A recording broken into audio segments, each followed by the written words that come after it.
अल्हम्दुलिल्लाहि रब्बिल आलमीन वस्सलातु वस्सलामु अला खातमिल अंबिया'i वल मुरसलीन व अला आलिहि व अस्हाबिहि अजमाइन व मन तबिअहुम बि इहसान इला यौमिद्दीन। दोस्तानो, ज़मंग द नन दर्स उन्वान दे द मुल्हिदीनो इतराज़ात तबा तासु په کوم انداز سره جواب ورکوي। د ملحدینو چې څومره اعتراضات دي نو دا ټول په عقل باندې بنا دي او اکثر پکې غیر معقول هم وي. بعضی ملحدین به تاسو نه سوالو کی ویرا په قرآن حدیث کې دانش ته تاسو به ورته بیا جواب ورکوي، خو هغه بالا کېږي چې تاسو په قرآن او حدیث باندې عبور لرئ او تاسو د دې فن نه ماهران یې.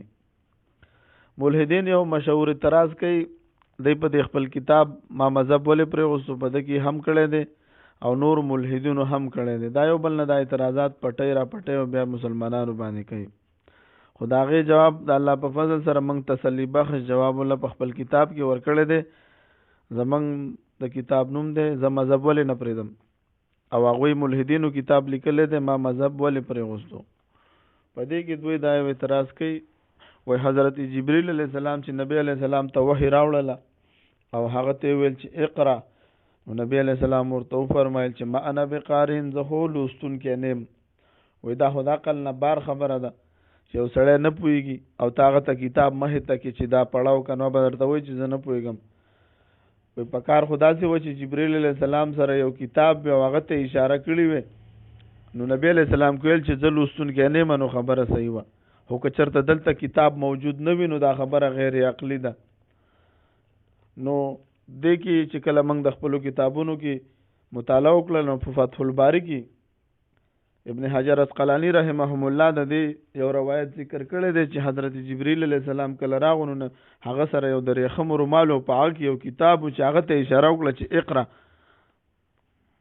نو مطلب می دا دی چې تاسو نه دوی د قرآن او د حدیث مطالبه وکړي، قرآن او حدیث نه به ولله بیانوي. که قرآن او حدیث مطالبه نه کوي او عقل وي په عقل غواړي نو دا ټول کائنات الله رب العزت تاسو لپاره یو کتاب ګرځولی دی.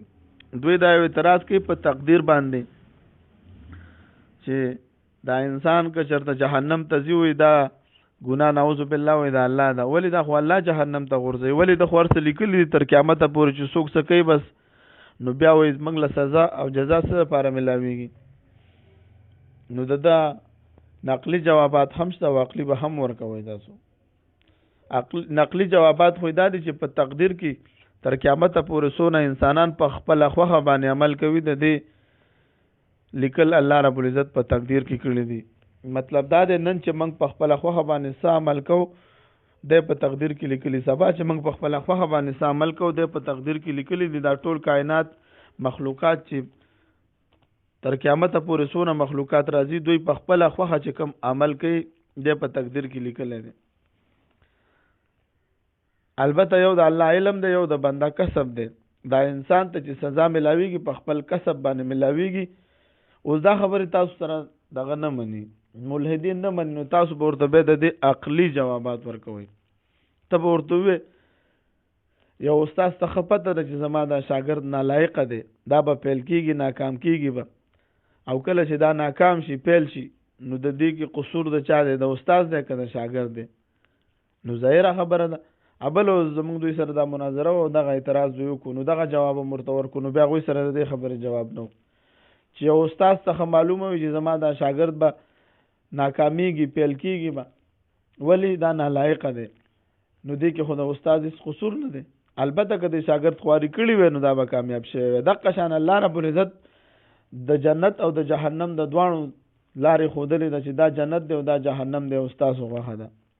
دلته دا ملحدین یو اعتراض کوي، وایي دا کم کافر خو ټیک شو، وایي دا عام انسانان کافر کوي جهنم ته لاړ شي خو بد اعمال یې کړي دي. وایي دا کم مالداره چې بیا نیک اعمال کوي نو دا بیا ولې جهنم ته ځي. نو د دې خو ډېر جوابات ورته موږ ورکړي دي. یو جواب پکې دا هم دی چې دا انسان دا کافر د جنت طلب نه کوي، نو چې یو طلب یې نه کوي نو د ورکولو څه خبر، هغه په هغه ایمان نه لري. دا کافر چې نیک اعمال کوي د دې بدله ول الله دنیا کې ورکوي. د دې اعتراضاتو ټول نا جوابات موږ ورکړي دي چې دا څونه نیک اعمال کوي د هغې بدله کې د هغه نعمتونو په د چې څومره الله د پاره ورکړي وي د هغې بدل ول دنیا کې ورکړي چې آخرت ته حصہ پاتې نشي. بل جواب عقلی دا دی چې د انسان دا کم کافر چې دی دا د آخرت طلب نه کوي، هغې مني نو ایمان یې پې نه دی راوړی، نو چې ایمان یې پې نه دی راوړی نو څه دپاره تاسو هغه دپاره غواړئ؟ نو موږ ورته وایو تاسو خپل غم کوئ. نو دا به تاسو به دوی ته عقلي جوابات ورکوئ، ځکه چې دوی اکثر وخت کې تاسو سره عقل نه مني.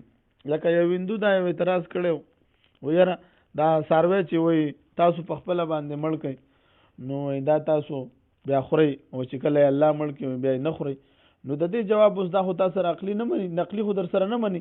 نو زمونږ علماء کرام ورله ورکو وایي یو بمبه الله رب العزت ستا په جسم کې لګولې ده، یو تا ته حکومت لګولې ده، وایي تا ته چې الله کومه بمبه ستا په جسم کې لګولې ده هغه نوبه نسکي، او کومه بمبه چې تا ته وایي حکومت لګولې ته د هغه نوبه سکي.